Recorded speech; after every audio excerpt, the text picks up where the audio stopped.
Every runner has a story. What about you? What's your story? Running isn't easy. We've all overcome struggles to get to where we are. Maybe you're struggling now. What is it that stands in your way of reaching your full potential as a runner? And are you willing to do what it takes to get there? If you're not sure, listen to this story about how this runner overcame an obstacle that seemed absolutely impossible. And remember, if they can do it, you can do it too. What are your running goals? Do you need help recovering from a running injury? Do you need help developing a training plan? Maybe you've never ran before and you just want to get started.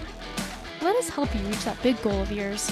Here at Body Smart, we help runners maximize their performance and stay on the road.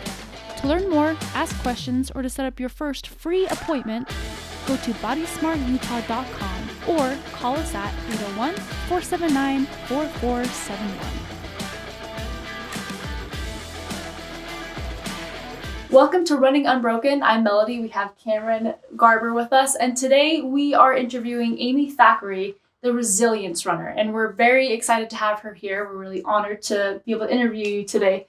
So to get started, we always start with your background story. How did you get into running? I've always been active my whole life. Growing up, I played a variety of sports. I played softball, I swam, I did synchronized swimming, which that's cool. Yeah, which is kind of a different little sport to do.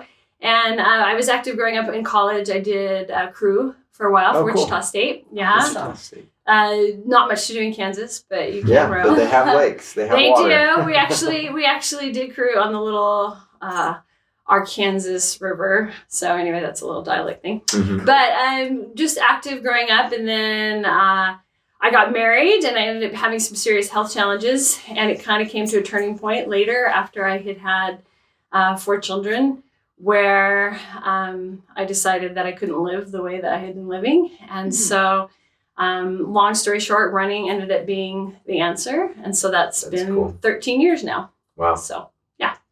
How do you feel about talking more about that? Are you comfortable talking about kind of what happened and just kind of go more into that story. Yeah. So I met my husband my freshman year in college, and dated and had a good time and got engaged to be married. And after we got married, for our honeymoon, since we were in Kansas, and he's actually from California, almost in Oregon. And so we decided that we were going to spend time in both locations just because, families and whatnot. Mm-hmm. And so his family, he grew up on a ranch in a dairy about 50 miles south of the Oregon border. Mm-hmm. And so we went out for our little reception. We spent some time outdoors just because they had so much property. And on their property, they had this nice rock that you could climb up on. And at some point, somebody had gone, and this is in Scott Valley, in Northern California, somebody had painted a T for Thackeray on this really huge rock. And so the day that we were going to have a reception, we thought it would be fun to go out and spend some time. And so we went out climbing. And so this little Kansas girl was terrified. I was like stuck to this rock, and my husband's just climbing around like a little mountain goat. Mm-hmm. And we had a great little memory, and we were out and just had some fun. But it was in July, and it was super hot. And so we didn't take any water with us. So we're getting into the summer months now. So boys and girls, if you go out, take your water with you. And so in July, temperatures were over 100, and we didn't take any water. My husband's like, well, let's go get a drink. And I was like, okay. And so he takes us to the stream. And I'm like, okay. And he goes, let's get a drink. And I'm like, I'm not drinking out of that. That's a stream. And he goes, okay, come on. Yeah, let me take you up to where it comes out. And so this is how we get the water down at the house. And so for the ranch and the property that they were on. So we went up further up where it was coming out of the rock, and it was pretty hot. And so we both drank out of the stream and got giardia. Oh, how fun. Oh, no. So not the best way to have your honeymoon, right? We were actually really sick. We we cut our honeymoon totally short. That's so sad. We have this miserable memory of us sitting around in like our underwear going, just Yeah, because just we were dying. so Oh. sick. No. And so anyway, there's a lot of GI distress that comes with Giardia as a parasite. We went to the doctor. He was initially sicker than I was. We were treated medically, and I just never got better. And so we progressed in our marriage, and we moved from California. We went to BYU for my husband to get a graduate degree. And in October of 2002, I had 2 small children, and I had a really bad stomach ache the first weekend in October. I remember that just because, if you're LDS, it's a big conference weekend. Mm-hmm. And so I woke up that day and I was like, man, I have this really huge stomach ache. And I just figured I had been allergic to everything, not to talk about too many bathroom issues. It's all right. We're runners, Right. right? We get the runs, Right. right? We talk about that. So I had a lot of just chronic diarrhea and just vomiting, was very ill a lot. And this early in October, just had that really bad stomach ache. And so back before we had cell phones and everything, you had to go track someone down. It wasn't like just call them on the phone, send them a text, right? That didn't exist. No, definitely didn't. And so anyway, they tracked him down. I called my neighbor because I knew I was just doing worse. And so they eventually tracked him down, and he showed up late that night just because it took a while to get him. It was closer to evening. And when he came, I just couldn't walk. I was just writhing in pain and just... probably so dehydrated. Well, just everything. very sick. And, we knew that we needed to go in. So he took me into the hospital. And as we went in, I was just like passing out. And so when you go into the ER, if you have pain in your lower right side, they think it's usually your appendix. Right. And so they rushed me in, and they went in there and they took out a healthy appendix, and they woke me back up, and I was still no better. Then they did a CT scan, and they discovered that I had a bowel infection, a bowel obstruction. And I was actually septic because I had waited so long. And so I was really, really ill. Yeah. So I spent about a week and a half in the hospital. They said that they were going to, they gave me a bunch of steroids and a bunch of medicine. They were going to see if, put me on a nasogastric tube, which is terrible. Yeah. Man, you never have those procedures. And like every time Iron Man would the first one, I'm like, no. When he pulls that out. Yeah. Woo! I've seen patients do that, and it's gnarly. So you get it. And when they give it to you, you have to swallow, and you just feel like you're drowning. I've had 5 kids, and a nasogastric tube is literally the worst medical procedure I've ever had, in my opinion. Right. Oh, imagine something always tickling the back of your throat. It does. Always. And the throat will swell around it just because it makes sense, because it's in the back of your throat. You get a really sore throat. It's just terrible. Yep. So I would prefer to be knocked out if I have to have one of those. So anyway, and so I was very, very ill. And they said if the medicine will help your bowel to relax, then you won't have to have surgery. Worst case scenario, if it doesn't, then we're going to go in and give you a resection, which is where they would do surgery to cut out the diseased portion of the bowel, connect you back together.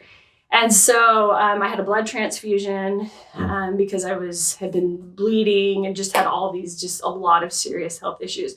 So at this point, I was pretty ill, and started a lot of the standard treatment that they give you with a lot of immune suppressing drugs and whatnot, and proceeded to just go back to just trying to be a mom and take care of my kids and whatnot.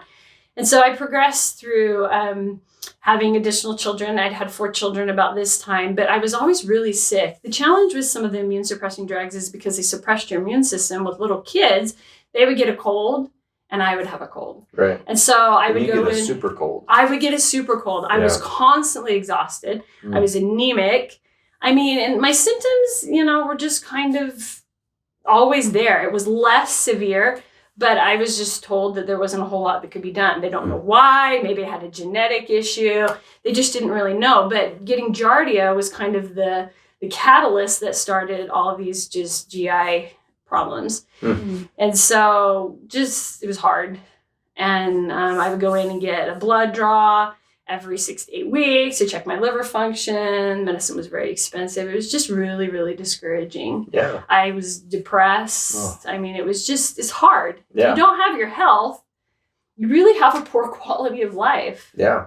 Amen. Yeah. I mean, you can have amazing things happen to you in your life. You can be talented, you can be intelligent, you can be beautiful, you can have a great job. But I just personally feel like whatever your life is like, if you don't have the freedom to live that in a physical sense, I just really feel like you're limited. Yeah, I would agree. For sure. Yeah. And so anyway, I got pregnant with my 4th child.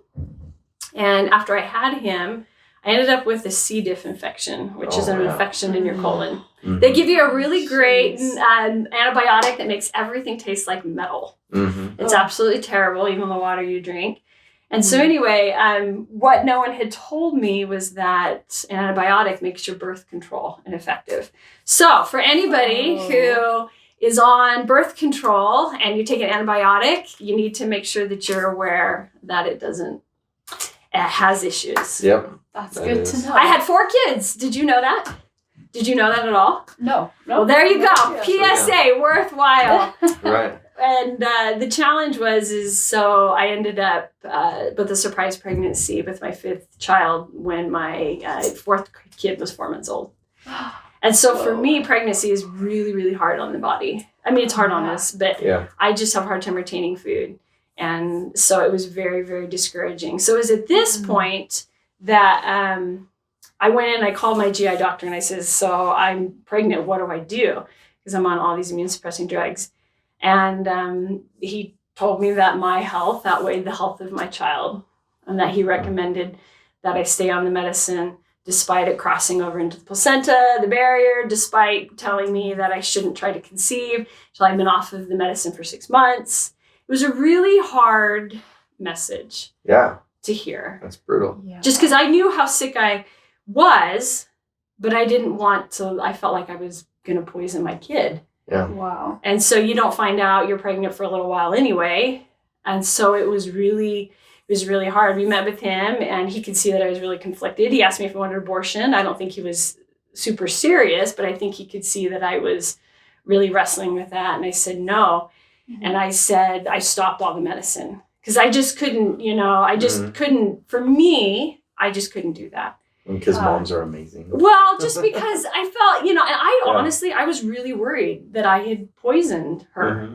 I ended up with a daughter and she was born healthy, but the entire time that I had her, I don't know if you call it mom guilt or whatever, but I already felt bad because I feel like I was bringing her a substandard vessel, just because I knew I was sick. Right. I mean, as my kids have aged, my 3rd child, actually, when we took him to the dentist, to get their stuff done, he says, oh, his baby teeth, his enamel is just not very good. Yeah. And he asked me, he said, were you sick, pregnant? And I go, oh, yeah. And he goes, oh, I can tell. And because his enamel is just not very well formed.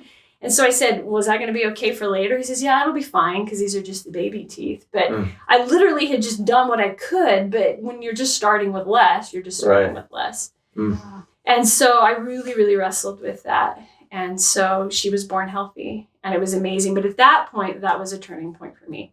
I said, I can't do this. I cannot have 5 children. I have no quality of life. I had after a lot of prayers and just, Heavenly Father, you got to help me. Yeah. Because I need to raise these kids. And so I was really, really ill. And I did it for my family just because losing a parent is one of the most difficult things that a child can go through growing up. And I didn't want to do that. And I wasn't getting better. It was just really hard.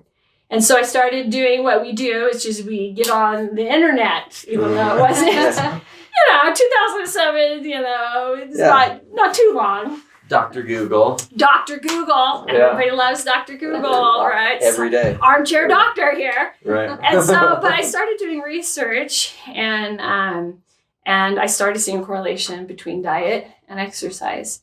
And so before, when I had asked about it, I was told that diet had very little to do with Crohn's disease and other forms of autoimmunity. That really surprises me. Right. I think that's changed now. Right? I really hope it's changing. Right. And I don't doubt that the medical professionals that were helping me were doing the best that they can. Right. But to me, it seemed very logical. I felt like why not try like the least invasive thing and then like build changing from my there? diet is way simpler than resecting a piece of my colon. Well, that's kind of what I thought. And so I've had surgery 9 times. And so I really respect, like, it's hard on the body. Yeah. And so for me, why do the nuclear option if you don't have to? Right. And you have the nuclear option if you need that. But to me, from a very simple, logical standpoint, I felt like doing something on a much less invasive level would be really good. And so unfortunately, I didn't have a very receptive GI doctor. I went in and I tried to sit down and ask about other forms, and I was treated really poorly. I was actually swore at.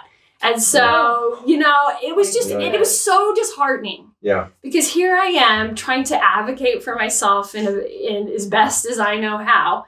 I don't have all this education. I just have my little experience, right? Right. And I'm going in and I'm seeking answers. I want to learn. I'm trying to have a better quality of life. And to be shut down was very discouraging. brutal. Oh my gosh. Right. And, you know, fine. Everybody's got their own reasons. But it turned out to be a great blessing in my life to be able to have that. So I thought there's got to be a key for diet. So I started looking at my diet and started limiting things that were not good for me. Currently, I don't eat dairy, I don't do gluten, and I do very, very little sugar. So I'm mostly protein, fruits, and vegetables. Okay. Awesome. And so standard kind of, you know, healthy eating.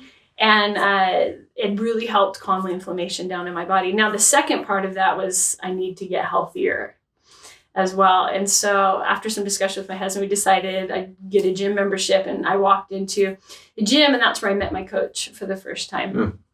And, you know, I thought, well, I've done this, but I've been sick for so long. I kind of want to have somebody to help and make sure I'm doing and knowing what to do and having some accountability with that. It's just nice to have someone manage that a little bit more. And so he asked me, what do you want to do?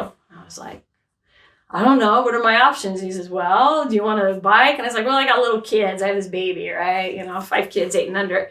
Not really good. He says, well, what about running? And I was like, oh, no, not running. Because I did not like running. I was a big baby. In college, they would make us run with like our big, long 12-foot oars, just like 3 miles. This is my big complaint about other sport or just sports in general and running. They always use it as a punishment or like we're gonna make you tough, and they ruin running for so many people. That's true. Instead of couching it in a way of like, look, we're gonna do this so that you can beat your opponent. Like you're gonna get faster and stronger and better and blah blah blah.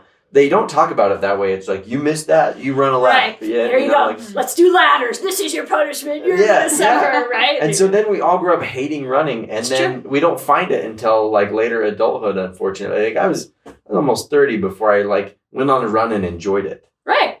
Well, and running can be, from an athletic standpoint, a great means to an end. Yeah. I mean, a lot of sports, other than like swimming and cycling, a lot of sports incorporate running into it. And so if you can improve your overall fitness, regardless of your sport, it's probably going to... Yeah, it's going to benefit you. So yeah, I was kind of the same way. I hated running at first. It was hard. So were you very physically active prior to that point? So through all of your illness, were you kind of more of a like, I should rest, I should take it easy to heal? I was so sick. When I was pregnant, they, you know, gave me medicine and stuff so I'd only vomit like 4 times a day instead of 20. It was very toxic. Between the most I ever gained pregnant was 22 pounds with my first child, and she was, you know, 7.5 pound baby.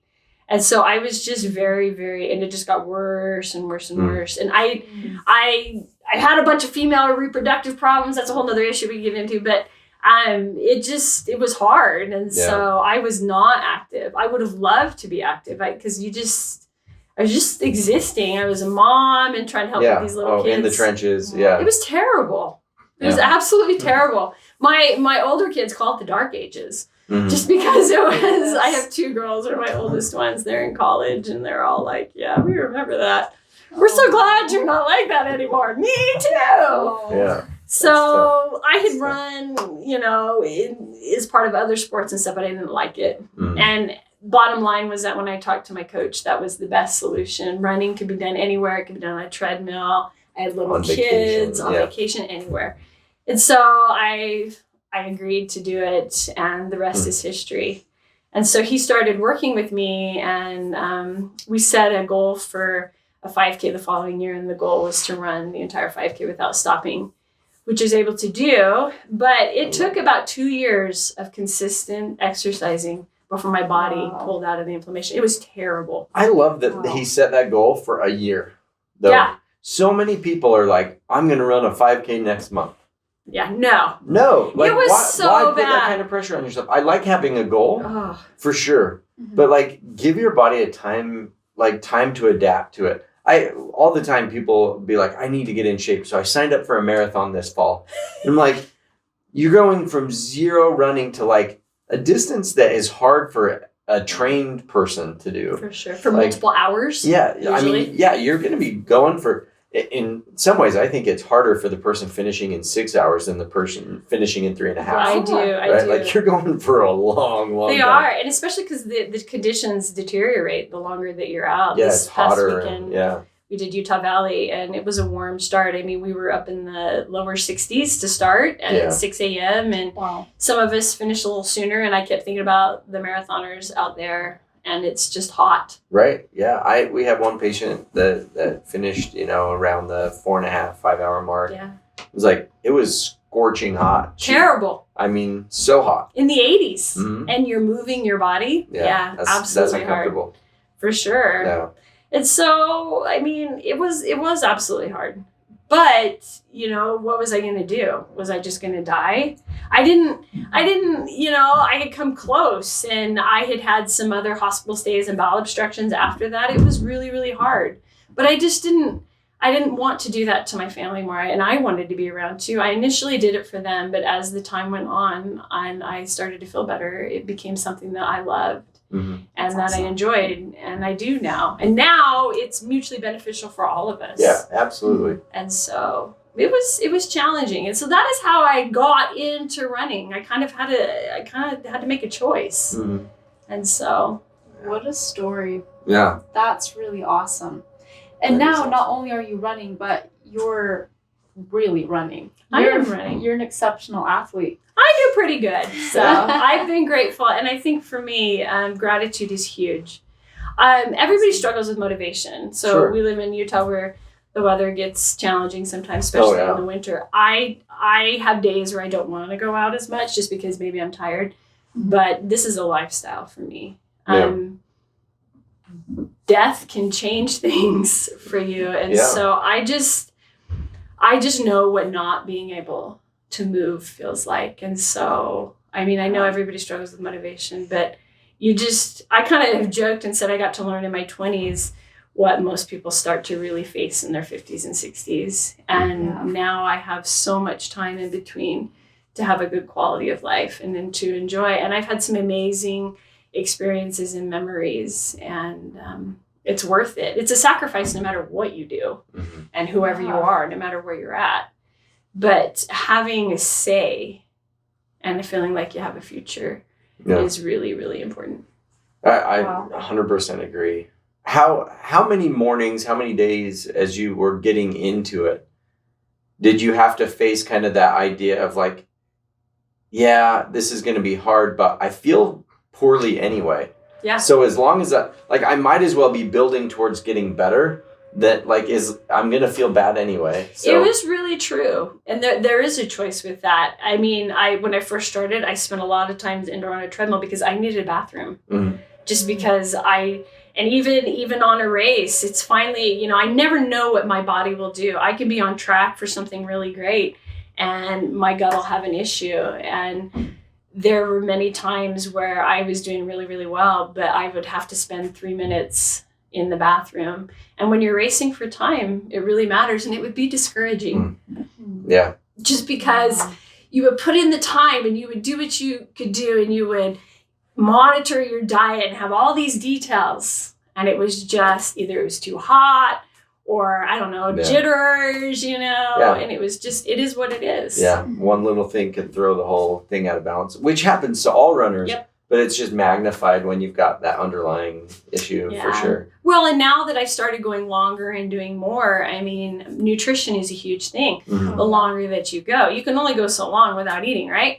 And so I have a goal. I want to do 100, and in order to go over 24 hours, right, and go in the night, I'm going to need to do that. And to me, to figure that process out, it takes so much longer to adapt. Yeah. I feel like, for my body. Well, you have to experiment so much, and the only way to experiment, like how is my body going to react at 55 miles? Yeah. Is to run a whole lot and Yeah. and kind of put your body in those conditions to see, like, what's it going to do. And Yeah. so it takes a lot of running and a lot of It does. time and patience. Well, and we effort. have such a variety in Utah. We're really Mhm. lucky that I kind of feel like the road is there anywhere Mhm. you're at usually, but here in Utah, because we have such amazing outdoor landscape with our trails and our mountains, it's fun to take on new challenges. For a long time, I ran on a treadmill, and then I progressed to the road and doing that, and then I progressed to running hills, which for some runners can be a real mental barrier Mhm. to be able to run uphill, and then, trails. And we had hiked for a long time, but I'd never put two and two together that trail running is hiking faster, Mhm. and just running down, Exactly. which is great. And so that's been really fun to have all of these ways to still grow Yeah. within the sport personally. And, with my family, we've been able to have a lot of great adventures because of that, because I've been able to be healthier That's awesome. through running. Isn't that amazing how that just changes everything with your whole life and your ability to do fun things? I always say one of the best measures of health is when somebody asks me to do something, is my first thought, I'm not sure if my knee or my back or my body, can do that. Whereas my first thought, like, yeah, let's put it on the calendar. Let's grab my shoes. Let's go. Right? When my body is dictating what I can and can't do in my life, like, that's not a healthy place to be. It's true. It's really true, because if you don't have your health, you just don't have a good quality of life. And there's a lot of people that are suffering. Mhm. And it takes a lot of courage to look at your life and see where you're at and decide to do something about it. And Yeah. people are at different stages and places along that process. It's not an overnight kind of a fix at all. Not. And so, it would be nice, but my experience has been there's not really some magic pill Mm-mm. or bullet. Even though we all wish there was. Yeah. Right? It would be great. But I think the other thing too is it's important to look back and see where you've come from. For We sure. look forward and we want to have things to do. Runners often have goals and things that they're working on. But sometimes taking time to turn around and look back and be grateful can be really helpful and motivating. I agree. That's awesome. With weight loss journey, I talk with people about that a lot. Like, I know that saying, like, shooting for a pound a week or a half pound a week seems really slow with weight loss. But if we were to look back and say, over this last 6 months, you've lost 30 pounds, Yeah. you'd be elated about that. It's true. Right? And so, looking back, and I always try to emphasize less the pounds and more the habits. Like, think about what your life was like 6 months ago versus what you're doing now, the habits that you've developed, the healthy habits and things. Like, same thing with running and with other things, like what you may have done for fitness or health, or the way you thought about fitness and health, and things flipped 180, right? Absolutely. The fact that the way you get through discomfort or things like that is by moving more instead of resting more. Which And can seem counterintuitive. counterlogical, right? Yeah. Oh, absolutely. Especially when you feel terrible. Right. But what are you going to do? Right. I'm a big believer that our body responds to the messages that we send it. Yeah. And so if I tell my body, hey, I need you to get better, then it will respond to that. If I tell it, like, I'm going to rest this off, I don't need those legs, go ahead and waste those muscles away. Go ahead and, I don't need that stuff, so make it less strong Right. because I'm not going to use it anyway. Like, body's really good at doing that. Breaking It's things so down and true. wasting it away. Whatever you're doing, right? Right, yeah. In whatever capacity. Yeah, if you start running more, your cycling will drop off a little bit, or vice versa. And that's fine to some degree. But when we try to rest to get through an injury, we wind up actually doing ourselves a lot of disservice. And so same idea, like, if we want to get into running or want to improve our fitness, we don't have to do it today. It's an incremental process where we just tell our body, like, I need you to get better. And so we give it enough stimulus that it makes improvement. I think too, like what you're saying, I completely agree. And I think we need to be kind to ourselves in the process. Yes. I feel like that's really hard for people to do. Yeah. It's easy to compare, but like you were saying about weight, being thrilled at the process and, trusting the process too. But there's such a natural tendency to, it's just not enough, or I'm not good enough as well. And that can really motivate a lot of people. Yeah. Because of that. I like the running community because I feel like they're very supportive. Oh, absolutely. As well. Because we understand. The thing that I love too is everybody's signing up to run a marathon, however many people do it. And it doesn't matter if you do it in an hour or you do it in 6 hours, right? Yeah. Everybody is going the same experience. And there's that solidarity that comes from, it's not exactly the same for all of us, but it is the same. Yeah. And there's a lot of, I just love that. I love learning from other people and seeing what they've done and cheering them on, because it's just, I find it inspiring. People, there's the adage that, I'm not a runner, or you don't look like a runner, but people make their way. Yeah. It's amazing. I think that's like a life parable, right? Like the distance is the same no matter if you run it in 2.5 or 6. And in my opinion, it's the same amount of hard. It's just different hard. Yeah. I mean, you talk to the person that did it in 2.5, and they were killing themselves for 2.5 hours, like going full out. So it's the same amount of hard. It's different hard, and that's kind of how life is. Like we assume that other people's lives aren't hard. Everybody's life is hard, and it's just different hard. From our frame of reference, right? Yeah. We put our frame of reference on others, and kudos to people that can do things maybe a little more efficiently than others, but it's still the same journey, right? And we don't know what they're battling with in the background, right? So it's really true. It's I always think running is a very good parallel and parable for life, right? Absolutely. A lot of good lessons. Sure.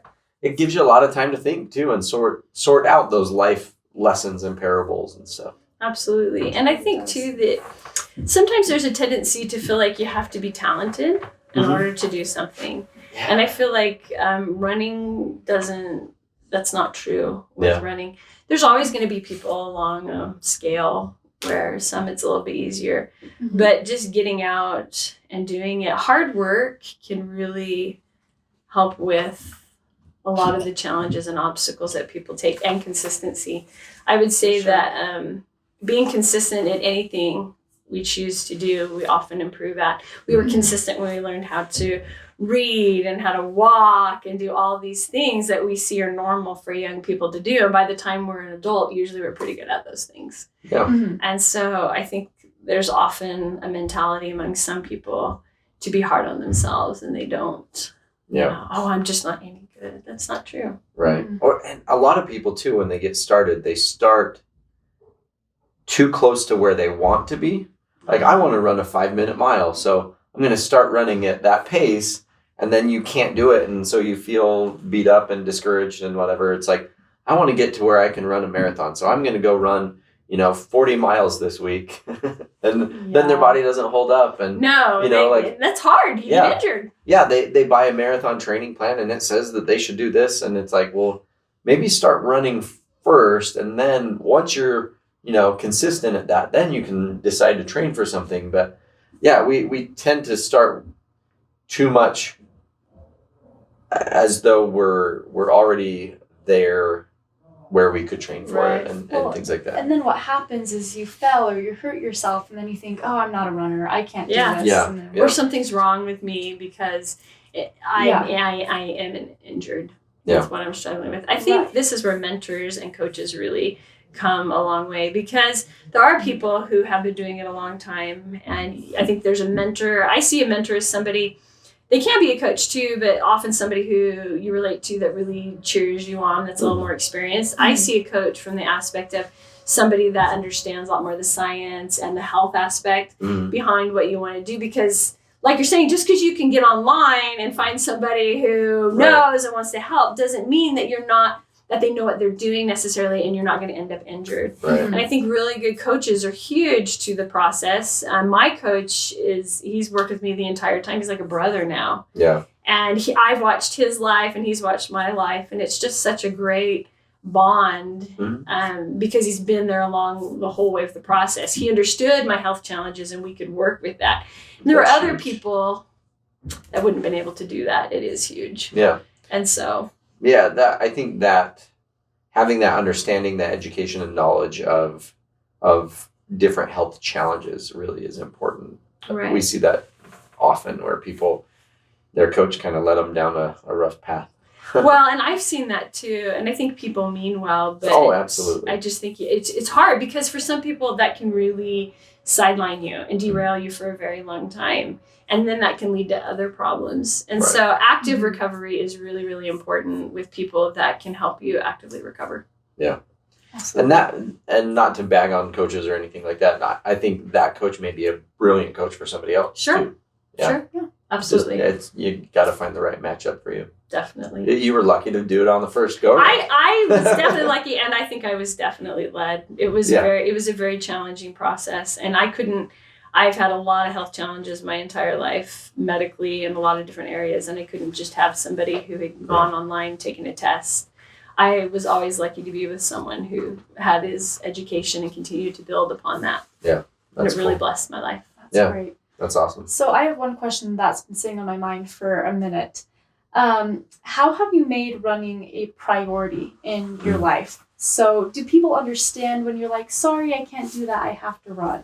I don't think everybody does. It's kind of interesting. There's this phenomenon that when you have a lifestyle of being healthy, sometimes people will kind of comment on that. Does that make sense? So it's not uncommon for me to go into a group because I don't eat like everybody else by my choice because the result is just not worth it, right? Yeah. Oh, absolutely. And so sometimes people will say things, well, I know you can't but, and I'm not commenting on anybody else's anything. And I'm Right.